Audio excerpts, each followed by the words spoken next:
saya mencintai seorang wanita, padahal saya kan sudah punya istri. Bagaimana caranya ngecek cinta saya pada si fulan ini karena syahwat atau karena cinta? Ya. Baik. Jawabannya sederhana saja. Normalnya namanya laki-laki kepada perempuan itu dasarnya pasti karena syahwat. Dasarnya dulu. Belum. Saya kan ngomong dulu, ini teori, Pak. Saya nggak ngomong Bapak, saya ngomong teori. Saya ulang ya, normalnya. Saya ulang, ini normalnya. Normalnya namanya cinta seorang laki-laki pada perempuan. Ingat, saya nyebut jenis kelamin loh ya. Saya nyebut apa? Jenis kelamin. Saya belum nyebut orang ke orang. Nah, saya nyebut jenis kelamin.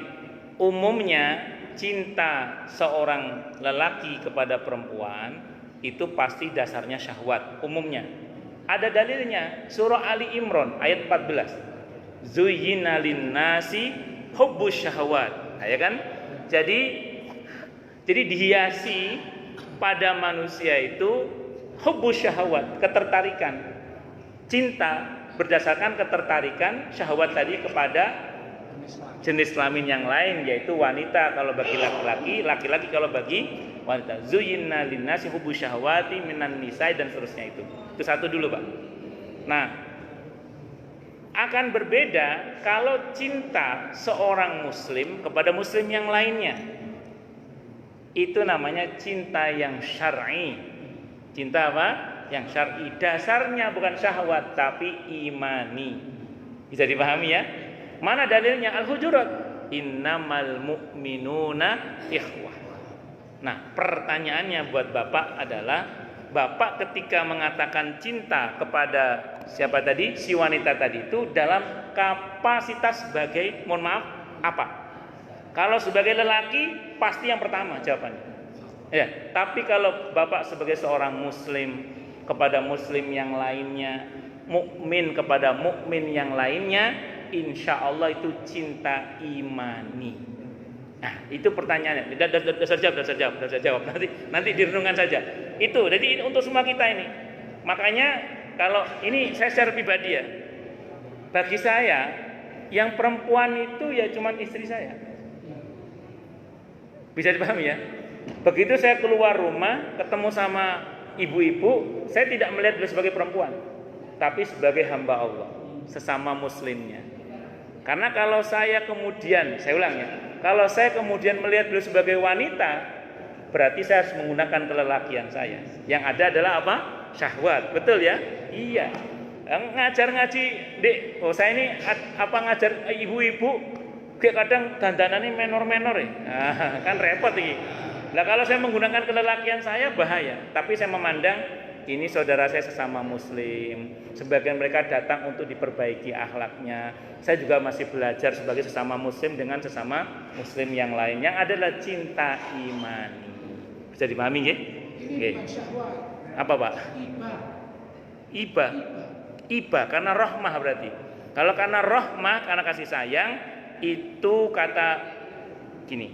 Suatu saat Nabi nangis kan? Nangis ketika apa? Ketika cucunya meninggal itu loh. Terus sahabat bertanya, ini apa ya Rasulullah? Beliau mengatakan ini air mata kasih sayang. Nabi menambahkan, malam yarham lam yurham. Siapa yang tidak punya rasa kasih sayang, tidak akan disayang oleh Allah. Irhamu man fil ardh yarhamkum man fis sama. Cintailah yang ada di bumi, sayangilah yang ada di bumi, maka yang di langit akan sayang kepada kamu. Nah, itu kan rumusnya, Pak. Maka kalau dasarnya iba, kasih sayang itu universal, Pak. Universal. Itu bisa berlaku pada siapa saja. Tapi kalau kita bicara jenis kelamin tadi itu, mesti syahwat itu mesti. Nah, ngoten Pak nggih. Wallahu a'lam bishawab. Nggih. Nggih, monggo. Nggih, ya. Waalaikumsalam warahmatullahi wabarakatuh. Saya baru bisa jadi klien saya waktu hari Kamis kemarin. Jadi kalau saya mungkin ya dari orang Yusuf ya, kalian mohon doa yang bisa saya. Saya itu lagi nikmat yang kenikmatan dengan istri saya, menikmati mengisi bulan Ramadan itu sama-sama kita saling membangunkan lah, kita selalu mau dibangun, kita terus mulai. Nah, kenikmatan itu tiba-tiba ternyata lain ya, mungkin Allah punya rencana lain. Ya mudah-mudahan di Malaysia saya itu Allah bisa tempatkan lebih baik lagi ya. Karena tiba-tibanya itu saya sakit apa-apa Ustaz. Perasaannya itu di pangkuan saya gitu. Misalnya saya berdoa, dia ngikutin semua ikutin saya gitu. Sampai doa sehat segala macam sampai la ilaha illallah. Nah pada saat itu hilang gitu. Kayak kita kok diam gitu. Dan lagi nggak ada kejutan apa-apa itu apa saja. Nah banyak teman-teman yang simpati juga menyatakan mudah-mudahan meninggalnya husnul khotimah gitu. Nah ini apakah tanda husnul khotimah itu bagaimana Ustaz? Mudah-mudahan meninggal. Mudah-mudahan termasuk sisi saya meninggal husnul khotimah. Baik, itu pertama saya doakan semoga istri Bapak dirahmati oleh Allah dengan rahmat yang luas. Amin Allahumma amin insyaallah. Dan saya doakan Bapak dan keluarga yang ditinggalkan dianugerahi oleh Allah kesabaran yang berlipat-lipat. Amin Allahumma amin insyaallah. Jadi gini Pak, itu istri Bapak untung besar itu. Untung besar itu pertama hari Kamis jam berapa meninggalnya? Berarti sore ya berarti. Saya tambahkan Ustaz. Jadi istri beliau wafat berangkat menuju ke masjid mau qiyamul lail. Subhanallah. Berarti Kamis malam Jumat. Rabu malam Kamis. Oh, Rabu malam Kamis. Oh, okay. Kamis ini hari. Okay. Jadi gini, Bapak nanti kalau berkesempatan itu ada buku judulnya 18 Tanda Husnul Khotimah. 18 Tanda Husnul Khotimah. Itu diantaranya tanda Husnul Khotimah yang ke-18.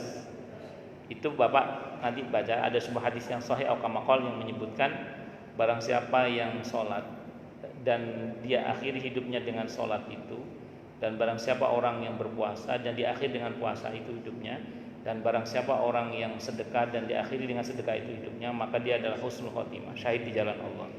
Nah, maka kalau bahasa sederhananya, kalau mau kita kembangkan makna hadis itu akamakal, maka orang yang sedang dalam perjalanan menuju ke masjid dalam ketaatan kepada Allah kok meninggal dunia, berarti.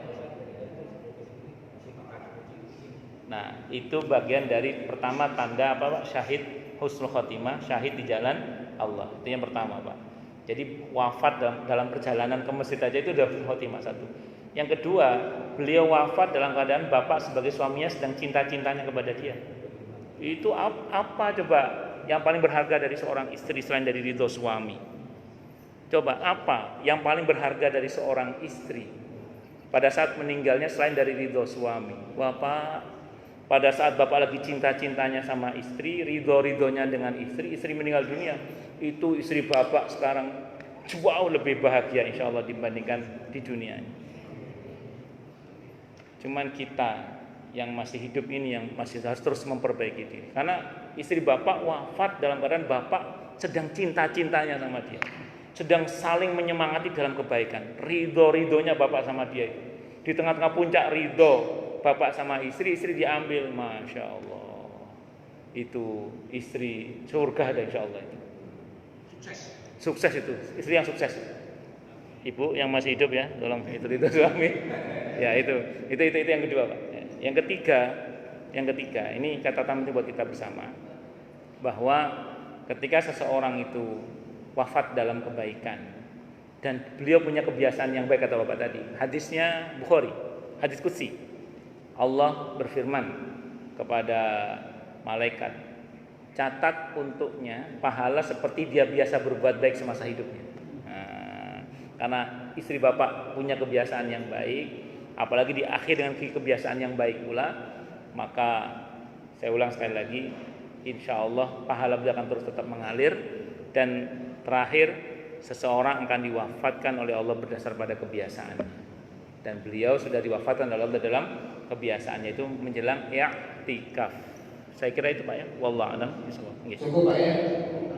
Cukup. Oke. Baik. Kita tutup dengan hamdalah. Alhamdulillahirabbil alamin. Semoga kajian kita bisa bermanfaat.